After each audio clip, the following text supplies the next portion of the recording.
Horrible. Seconds blast eruptions. Yellowstone giant hydrothermal recorded live. Hundreds run away. Our sent update on the U.S. Geological Survey (USGS) website offers new insights into the timing of a potential eruption of Yellowstone's supervolcano, one of the world's largest active volcanoes.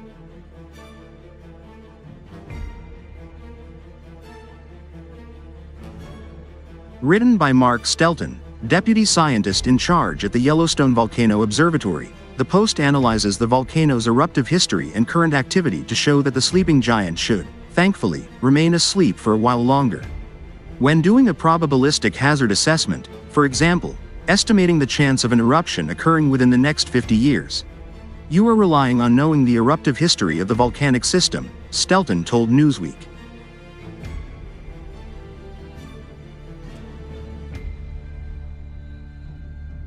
In other words, you need to know how many eruptions there have been and when those eruptions happen to calculate a recurrence interval for volcanic eruptions that can then be used to calculate eruption probabilities.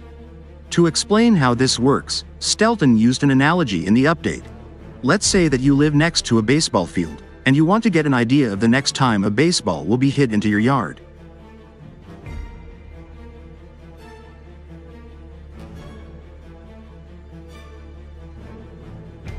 One way to forecast this would be to calculate an average recurrence rate by dividing the number of baseballs in your yard by the duration of your observation period, let's say, 1 year, to derive the number of baseballs in your yard per year.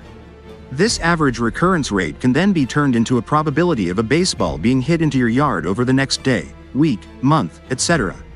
Similarly, forecasting volcanic eruptions requires knowing the number of eruptions that have occurred over time.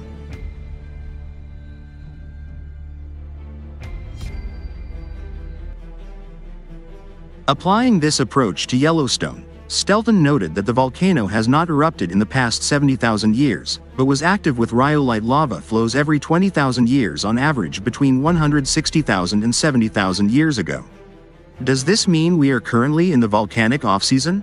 Or does it mean we are due for an eruption, which, by the way, is never really true? Stelton asked.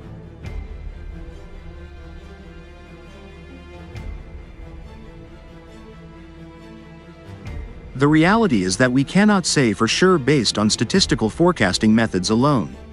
Instead, we must combine these types of forecasts with real-time monitoring of the volcano to assess the state of the volcanic system.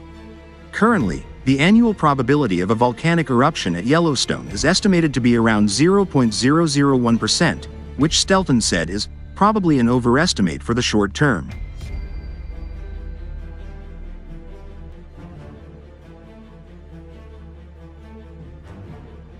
There are no signs of an impending eruption, as the magmatic system beneath Yellowstone is mostly solid. But one day, perhaps thousands or tens of thousands of years from now, the volcanic off-season in Yellowstone may end, and volcanologists will be watching for signs of incoming baseballs, Stelton said.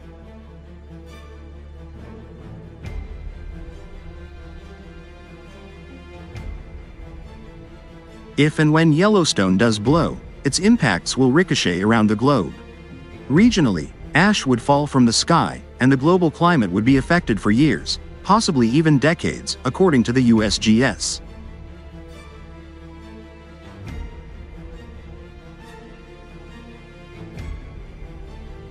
Surrounding states, including Montana, Idaho, and Wyoming, would face pyroclastic flows, a dangerous high-density mix of hot lava blocks, pumice, ash, and volcanic gas.